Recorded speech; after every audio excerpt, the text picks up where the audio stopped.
Hello friends, good morning all of you. Last class में अपन ने देखा था डिफरेंशियबिलिटी एंड कंटिन्यूटी। अब कंटिन्यूटी के अपन ने एग्जांपल देख लिए थे, डिफरेंशियबिलिटी के एग्जांपल देख लेते हैं। पर भाई चेक कैसे करते हैं। ये कोई एग्जांपल है, F of Z is equals to Z bar. इस पर डिफरेंशियबिलिटी चेक करना है कि ये डिफरेंशिएबल होगा या नहीं होगा। तो इसके लिए फॉर्मूला था अपने पास, F dash Z is equals to limit del Z tending to zero F of Z plus del Z minus F of Z. Upon में क्या लगा देते अपन, डेल जेड। अब इसमें देखिए फंक्शन दे रखा है अपने को जेड बार, तो जेड की जगह क्या हो जाएगा, जेड बार। तो इसमें जेड की जगह क्या दे रखा है अपने को, जेड प्लस डेल जेड। तो ये हो जाएगा अपने पास जेड प्लस डेल जेड का completely bar minus Z bar upon del Z. Limit del Z tending to zero, ये क्या होता है अपने पास, Z one plus Z two का बार क्या होता है, जेड वन का बार प्लस जेड टू का बार। तो ये हो जाएगा जेड का बार प्लस डेल जेड का bar minus Z bar upon del Z. Minus plus cancel out, बस गए कि अपने पास limit del Z tending to zero del Z bar upon del Z. ये हो गया अपने पास। अब इसमें क्या होता है, पिछली में भी हमने किया था, पिछले एग्जाम्पल्स में कैसे सॉल्व करते हैं। एक बार तो कर लेंगे अपन एक्स के नोटिस,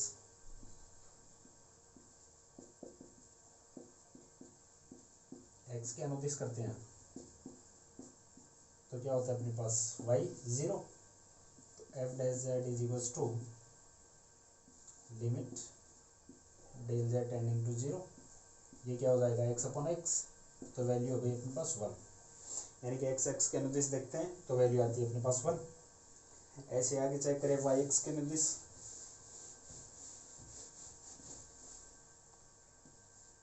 वाई एक्स के नोटिस देखे अपन,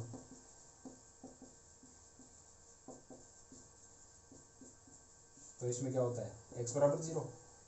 तो f dash Z is equals to limit del Z tending to zero, ये हो गया अपने पास माइनस का आयटा वाई डेल है ना,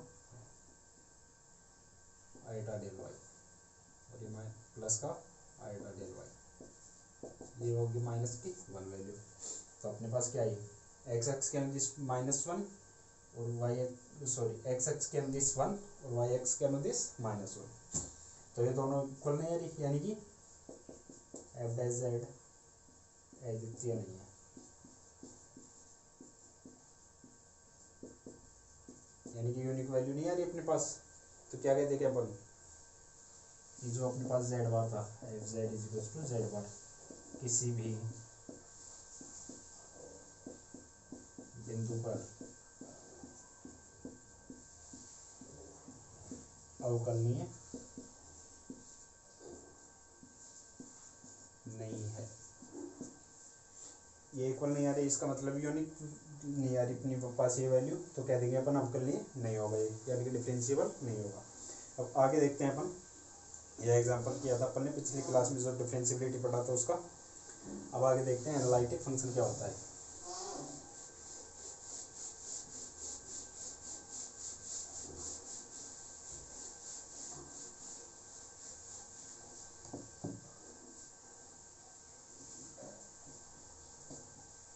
विश्लेषिक फलन, ये इसको कहते हैं एनालिटिक फंक्शन।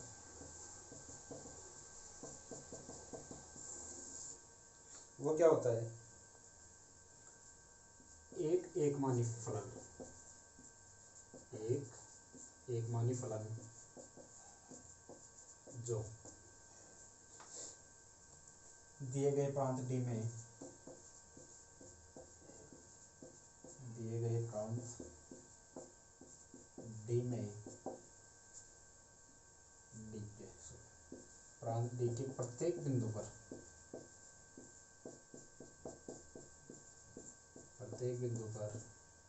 परिभाषित व अवकलनीय।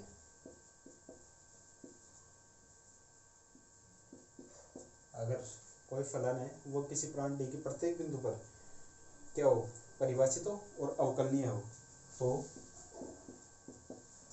प्रांत डी में विश्लेषिक फलन कहलाता है।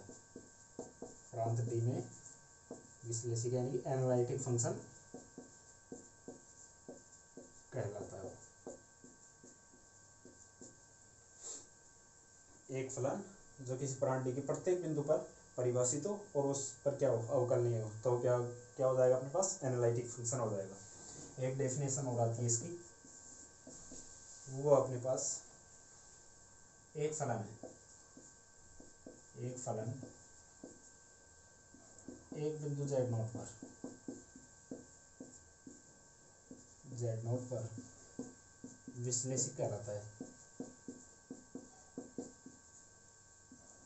विश्लेषिक z नोट पर विश्लेषिक कहलाता है फलन कब, यदि इसका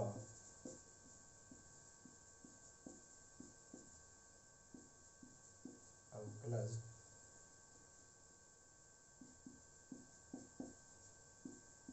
यदि इस फलन का अवकलज न केवल इस बिंदु पर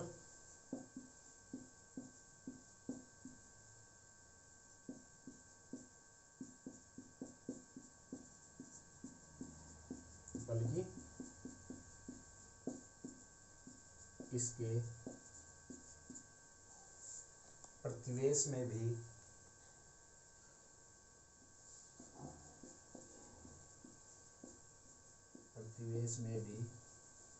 विद्यमान हो।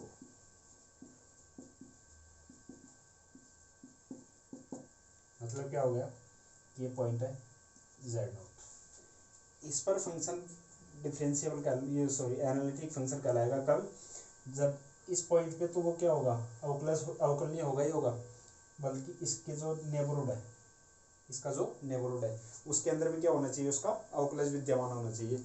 तब तो अपन कह देंगे कि क्या ये फंक्शन क्या कहलाएगा, एनालिटिक फंक्शन कहलाएगा इस z पॉइंट पे।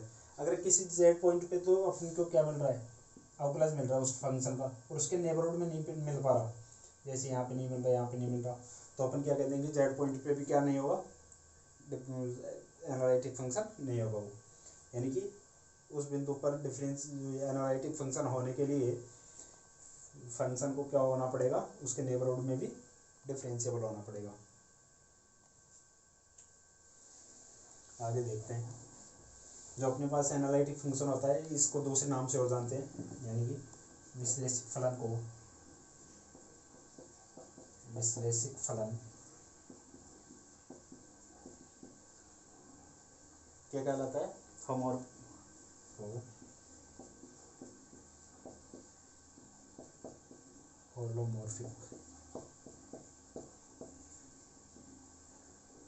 होलोमॉर्फिक फलन भी कहते हैं। जो अपने पास एनालिटिक फंक्शन है उसको होलोमॉर्फिक फलन भी कहा जाता है। अब देखते हैं इसमें एग्जांपल कि कैसे चेक करते हैं अपन एनालिटिक हो गया नहीं होगा। जैसे अपन पिछली दो एग्जांपल कर रखे हैं उनके ऊपर ही देख लेते हैं एक बार। एक तो एग्जांपल लिया था अपन ने क्या, f Z is equals to mod z का स्क्वायर। वो क्या देखा था अपन ने कि डिफरेंशिएबल कहाँ है, वो डिफरेंशियल कहाँ था, केवल मोड जेड स्क्वायर केवल मूल बिंदु पर अवकलनीय है, केवल मूल बिंदु पर अवकलनीय है।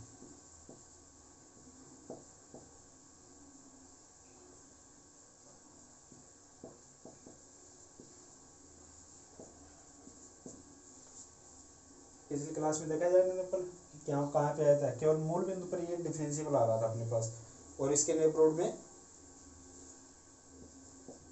लेकिन इसके नेबरहुड में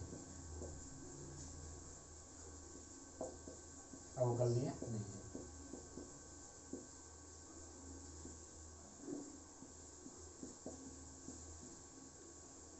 तब अपन क्या कह देंगे कि मोड जेड का स्क्वायर क्या नहीं है, एनालिटिक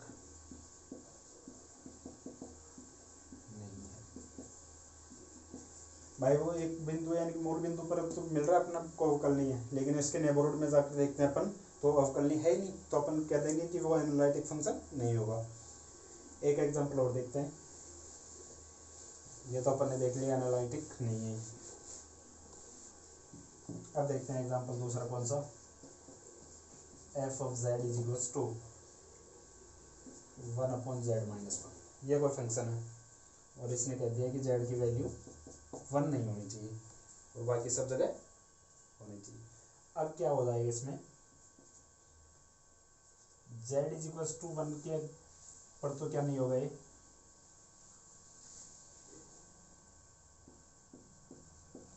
अवकलनीय नहीं है। अवकलनीय तो छोड़ो आप, अगर जेड इज इक्वल्स टू 1 लेते हैं तो ये क्या हो जाएगा 1/0 यानी कि इन्फिनिटी। इसका मतलब कि ये तो जेड इज इक्वल्स टू 1 पर परिभाषित नहीं है।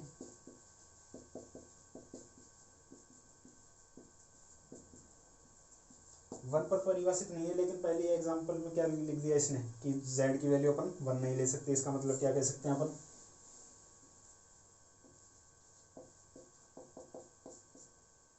एफ ऑफ जेड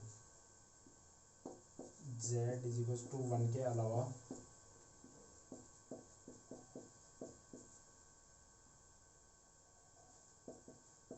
एनालिटिक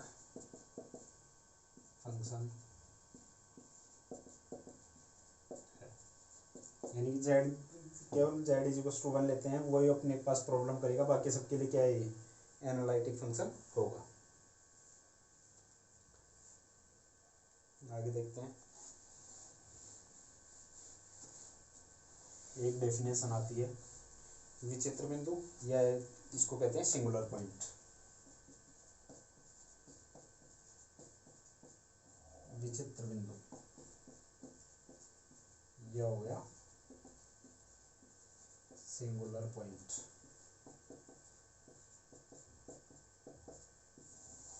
विचित्र बिंदु या सिंगुलर पॉइंट, यदि फलन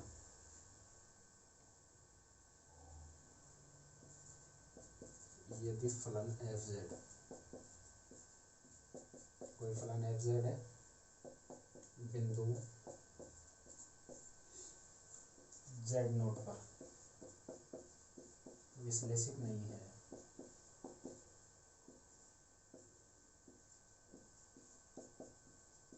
किसी बिंदु जेड नोट पर विश्लेषित नहीं है, तो बिंदु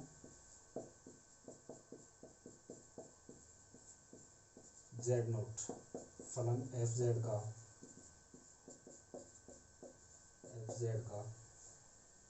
विचित्र बिंदु कहलाता है।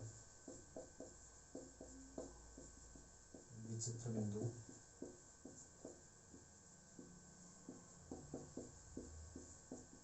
कहलाता है, यानी कि कोई फंक्शन है अगर किसी पॉइंट पर, यदि किसी पॉइंट पर विश्लेषिक यानी कि एनालिटिक नहीं है, तो अपन कह देंगे कि वो बिंदु ही क्या कहलाएगा अपने पास, फलन का विश्लेषिक विचित्र बिंदु कहलाएगा। जैसे एग्जांपल लिया था अपन ने, f of Z is equal to क्या रहा था, z-1, तो 1 पॉइंट पर z इज इक्वल टू 1 पर क्या था अपने पास, विश्लेषिक नहीं था, तो यही क्या हो जाएगा इसका विचित्र बिंदु, या फिर इसको बोलते हैं सिंगुलर पॉइंट। यानी कि जो प्रॉब्लम का पॉइंट आएगा वही अपने पास विचित्र बिंदु या सिंगुलर पॉइंट कहलाएगा, यानी कि जो जिस पर परिभाषित नहीं होगा। एक प्रतिबंध देखते हैं आगे।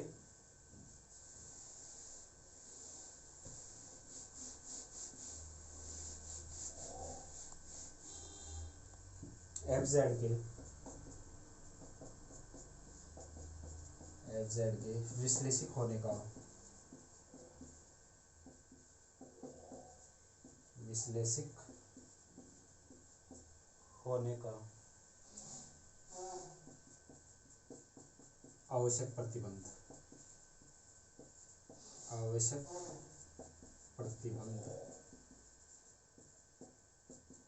आवश्यक प्रतिबंध क्या होता है, नेसेसरी कंडीशन।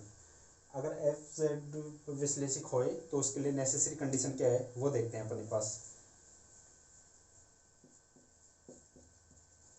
किसी फलन f of Z is equal to u of x comma y plus ultra v x comma y के किसी प्रांत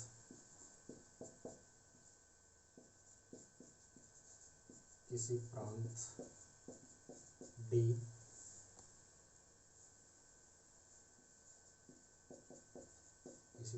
में विश्लेषिक फलन होने के लिए आवश्यक प्रतिबंध यानी कि necessary condition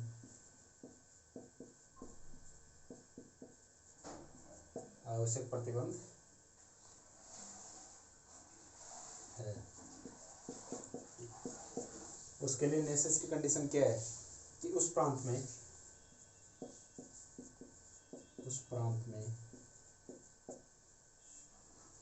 you X comma Y तथा V x comma Y U X comma Y और V x comma Y Cauchy Riemann समीकरण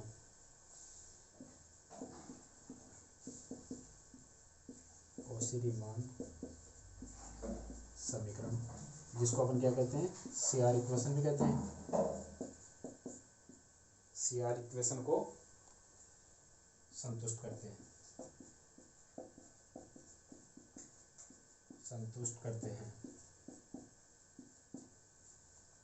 सीआर इक्वेशन को संतुष्ट करते हैं तो क्या हो जाएगा, नेसेसरी कंडीशन है इसके लिए, अर्थात del U upon del Y del U upon del X is equals to del V upon del Y del U upon del X is equals to del V upon del Y और ये हो जाएगा del U upon del Y is equals to minus का del V upon del x.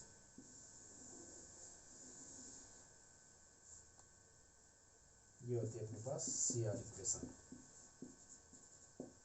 अगर इसको कोई function क्या होता है संतुष्ट करते हैं यू और वी, अगर ये इसको संतुष्ट करते हैं इक्वेशन को तो अपन कह देंगे कि वो क्या है, विश्लेषिक फलन है, यानी कि एनालिटिक फंक्शन होगा अपने पास।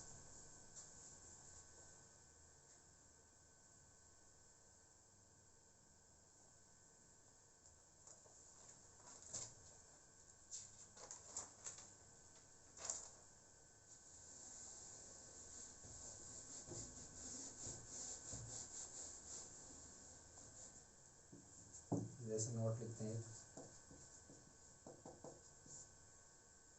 ये थी एफ जेड अवकलनीय है तब क्या होगा अपने पास, एफ डैश जेड क्या होता है अपने पास, del upon del X U plus ultra V और माइनस का del upon del Y U plus ultra we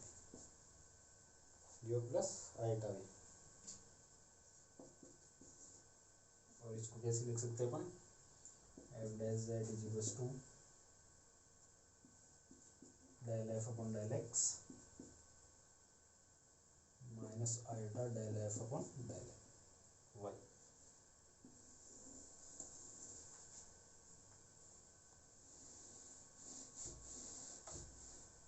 ये हो गया अपने पास। अगर कोई फंक्शन एफ जेड अवकलनीय है तो क्या होगा, del F upon del x किसके इक्वल होगा, माइनस का iota del F upon del y के इक्वल होगा। तो ये डिफरेंशिएबिलिटी के लिए कंडीशन होगी। सीआर इक्वेशन को सेटिस्फाई करता है तो क्या होता है, एनालिटिक फंक्शन के लिए नेसेसरी कंडीशन है। अब आगे अपन देखेंगे सफिशिएंट कंडीशन क्या होती है, सीआर इक्वेशन वगैरह आगे देखेंगे अपन। तो बाकी अब देखेंगे अपने अगली क्लास में। Okay, thank you all of you.